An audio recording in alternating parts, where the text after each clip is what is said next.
afẹ́fẹ́ ti fẹ́ àti rí fùrọ̀ adìrẹ báyìí. Àṣírí ńlá ti tú. Àṣírí ìdí tí àwọn gómìnà ilẹ̀ Yorùbá, ọba, àwọn Afẹ́nifẹ́re tí wọn ò fi sọ́pọ́ọ̀tì Yorùbá nation. Àṣírí ìdí tí àwọn Afẹ́nifẹ́re àti ọba àti gómìnà ní ìpínlẹ̀ Yorùbá tí wọn ò fi sọ́pọ́ọ̀tì Yorùbá nation láti develop Yorùbá land, tí wọn ò sì fi lè sọ́pọ́ọ̀tì wọn láyéláyé. Àṣírí ẹ̀ ti tú pẹ̀lú fídíò evidence. Ẹ̀yin olólùfẹ́ wa lórí ètò lónìí, mo tún sọ pé àṣírí ìdí tí àwọn lọ́balọ́ba ilẹ̀ Yorùbá àti àwọn Afẹ́nifẹ́re pẹ̀lú àwọn gómìnà ilẹ̀ Yorùbá tí wọn ò fi ní sọ́pọ́ọ̀tì Yorùbá nation láyéláyé débi pé wọ́n sọ́pọ́ọ̀tì development ilẹ̀ Yorùbá, ó ti tú pẹ̀lú fídíò evidence tí máa fi hàn yín lórí ètò yìí lónìí. Ẹ kú dédé àsìkò yìí níbi gbogbo tẹ́ ẹ bá ti ń gbọ́ mi. Mo kí yín a kú ìsinmi òní. Tó bá jẹ́ òní lọ́jọ́ ìsinmi lọ́dọ̀ tìyín, tó bá dẹ̀ wá yàtọ̀ díẹ̀, àwa ń sinmi lónìí ni. Táíwò lórúkọ tí mò ń jẹ́, Adésínà lórúkọ bàbá àtọ̀dọ̀ tèmi. Ẹ máa bá mi bọ̀ lórí ètò lónìí. Ẹ dákun ẹ wá ṣe mí lóore kan. Gbogbo ẹ̀yin olólùfẹ́ wa bẹ́ẹ̀ bá ṣe ń gbọ́ ètò yìí, ẹ dákun ẹ jọ̀ọ́ mo bẹ̀ yín lórúkọ Ọlọ́run. Ẹ ránṣẹ́ tiwa náà lọ́wọ́ látàrí pé kẹ́ ẹ máa bá wa pín ètò yìí kó máa lọ sí ọ̀dọ̀ àwọn ẹni tó yẹ kó dé. Ẹ jọ̀ọ́ ètò eléyìí, ẹnikẹ́ni tó bá ti gbọ́, tó bá jẹ́ ọmọ Yorùbá dáadáa, ọmọ Yorùbá àtàtà, tó sì ń fẹ́ kí orílẹ̀-èdè Yorùbá ó bẹ̀rẹ̀ ní kánkán, ìyẹn Yorùbá nation original ni o, kì í ṣe dry nation o. Mo ń sọ̀rọ̀ nípa Yorùbá nation gidigidi. Èmi ò sọ̀rọ̀ nípa Democratic Republic of Yorùbá o, dry ilẹ̀ tó gbẹ rárá. Mo ń sọ̀rọ̀ nípa Yorùbá nation gangan.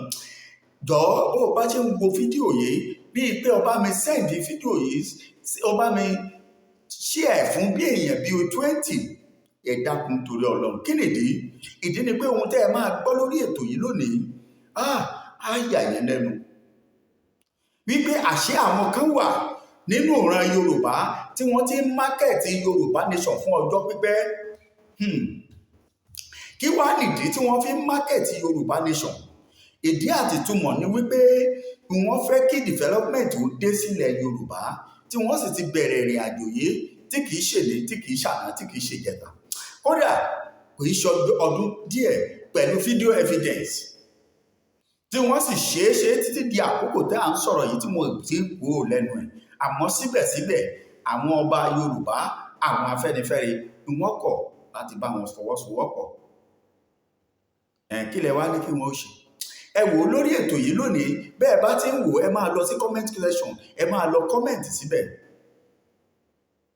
Máa gbé fídíò yẹn wá hàn yín. Ẹ ti mọ̀ pé tá a bá ti sọ lórí ètò yìí, a sọ ni, a sọ òtítọ́ ni. Fídíò evidence ẹ wà tó jẹ́ tó mú kí kàkà kí àwọn ọba wa kí wọ́n fi ọmọ Yorùbá jọba àbí wọ́n fi jẹ oyè, wọ́n lọ kó àwọn Fúlàní mọ́ra. Mo gbọ́ pé Rúfáì jọba nílẹ̀ Ìjẹ̀bú, kábíyèsí Olújẹ̀bú gbére o. Àbájọ táwọn ajínigbé físìtì yín láti gbàdégbà. Rúfáì yóò ṣàjínigbé, ẹ má ṣì mí gbọ́ o, kò dẹ̀ mọ̀ nípa wọn. Àmọ́ nígbà tẹ́ ẹ ti so yẹn gan mọ́dì, ẹ gbọ́dọ̀ di aláwàdà adìrẹ ni. Àpè òkòlókò kún ẹni kí ẹ wá gbin ẹ̀pà síbẹ̀. Aláàfẹ́ nǹkan nílẹ̀ Yorùbá nítorí kọ́ńtíráàtì, nítorí owó, nítorí àwọn màálùú tẹ́ ẹ bá ń ṣe patí kí wọ́n lè sọ fún àwọn kábíyèsí wa pé ètò kábíyèsí pa màálùú 20 nígbà tí ò fowó ẹ̀ rà. Kábíyèsí ní mọ́tò, latest mọ́tò 2024 Mercedes Benz. Ọmọ Yorùbá ò lè òpònú, ọmọ Yorùbá ló lè kórú owó bẹ́ẹ̀ lẹ̀. but àwọn fọ́nú wọ́n lè kólẹ̀. Ìdí àti túmọ̀ ni pé wọ́n mọ̀ pé wọ́n gbà lára àwọn èèyàn yìí. Ṣé tẹ́nìkan bá ra mọ́tò 150 million fún yàn tí wọ́n bá jí ẹni méjì gbé láàrin community yìí lásán, ṣé 150 million jáde? Ẹ wo fídíò yìí náà, ẹ má jẹ́ kí n dá yín lágara. Associations all over the world to at least make sure they get minimum 5 potential investors who will be interested in investing in Nigeria, in Yoruba land, not Nigeria. And we did. So we had a conference in Dubai at the Burj Khalifa. We invited Alaafin. We invited Oni. Oni couldn't come, but Alaafin came. Now we invited the 5 governors: Lagos, Ogun, Oyo, Ondo, Osun. We invited all of them because that's our target. Now, in addition to our own invitation to all these governors, Alaafin also invited them. And we put together all these investors from all over the world. We put them together in Dubai. Worldwide Holdings, it's the president of the Worldwide Holding is Lama Jensen. He was so impressed at our presentation about Yoruba land.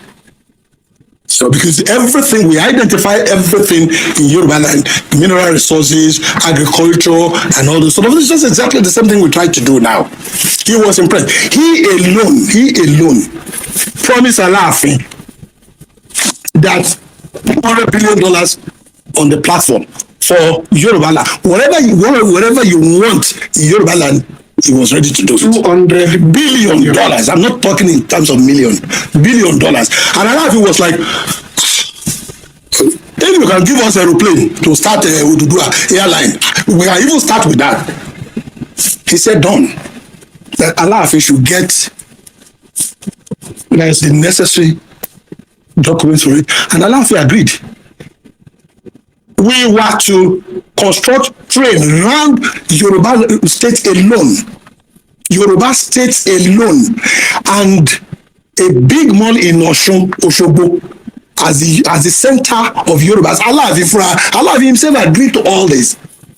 We signed everybody. A Russian company also, a Russian organization also said they are ready to invest $50 billion. Many of them. But Alaafin was like, this is an opportunity. None of the governors came to that conference. When these people were to sign, it was Alaafin who signed and me that witnessed. None of the governors, none of them came. It was Alaafin was almost crying at that conference. He even called Ajumobi, ọmọ mi, ntí mo rí mi kì í ṣe nǹkan kékeré, ìbádàpọ̀ tó bá lè wá fúnra rẹ̀. He called Ajumobi. I was there when he was calling him. And Ajumobi said, Monsura wà ńbẹ̀. At that time when we were talking, Monsura was not there. Monsura was found in the gold soak. Monsura, we understand, was the speaker of the house at that time. Yeah. Alaafin was almost crying. And Alaafin said they should come to Nigeria. Nothing happened. And since then, we realized that these people are not interested in the development of Yoruba land. They are interested in being governor, take care of themselves, and that's all. Ọmọ ìyá wa ṣe bẹ́ẹ̀ ti gbọ́ báyìí. Àṣé Odùduwà airline ìbá ti bẹ̀rẹ̀ lọ́jọ́ pípẹ́. Kí wá ni àwa ń sọ ṣáàbájìyà tó àsìkò yìí tí Yorùbá nation bá ti bẹ̀rẹ̀? Àwọn gómìnà fọwọ́ sí. Ẹlòmíì lè wá sọ pé ṣe bí fídíò yìí ti pẹ́, tó bá jẹ́ni tó ní làákàyè á mọ̀ pé fídíò yìí bá ohun tó ń ṣẹlẹ̀ mu. Torí pé ọmọ ò ní bá ìpèlé kó ṣin aṣọ dá, kò ní bá ìpèlé ìyá ẹ̀ kó ṣaṣọ dá, ó ṣèwọ̀. Ìpìlẹ̀ tí àwọn gómìnà ìgbà yẹn tí wọ́n fi lélẹ̀ òun làwọn tó wà ń bẹ̀ nísìnyí tẹ̀lé. A ní kí wọ́n dá security lẹ̀ fúnlẹ̀ Yorùbá. Gómìnà Akérédolú tó ti dolóògbé ló gbìyànjú tó fi bẹ̀rẹ̀. State mélòó ló function? Lagos state ò tiẹ̀ mẹ́nu bà rárá. definitely wọ́n sọ pé àwọn ìṣara ilẹ̀ Yorùbá ni àbí kí ni ká sọ. Bẹ́ẹ̀ ló ṣe wà láàrin àwọn ọba mélòó la fẹ́ sọ nínú àwọn bàbá wa Afẹ́nifẹ́re, ṣe báwọn ni kingsmakers. ìgbà tí wọn ẹnu wọn tẹnu wọn tí wọ́n ti ń tẹ̀lé Yímírí pé tòun náà làwọn ó dìbò fún, ṣùgbọ́n Yímírí ọ̀wọ́lé mọ́, wọ́n lè lọ tako ìran Yorùbá tó ń jà fún ẹ̀tọ́ àwọn ọ̀dọ́ tá ń jà fún ẹ̀tọ́ Yorùbá lọ́dọ̀ Tinubu tí wọ́n dìbò lòdì sí. Wọ́n lẹ́nu wọn gbọ̀rọ̀ láti lè lọ sọ̀rọ̀ ńbẹ̀. Ọba ọ̀dàjọ́ ilẹ̀ ó béèrè o tẹ́ ẹ̀ bá mú. So òun la ní ká mú wá fún yín lénìí pé àwọn ọba, àwọn baálẹ̀, àwọn ọba, àwọn Afẹ́nifẹ́re, àwọn gómìnà, ìdí àtìtúmọ̀ tí wọn ò fi lè support Yorùbá nation. Tí Yorùbá nation bá ti dé, báwo ni Yorùbá land ó fi develop? Ṣé ọba tó bá fi Fúlàní joyè ó support kẹ́lé Fúlàní kúrò lórí ilẹ̀ òun? Kò possible. Ẹ bá wa share program, ẹ comment. Ọba tó bá fi Fúlàní joyè kò lè gbà kẹ́lé Fúlàní kúrò lórí ilẹ̀ òun.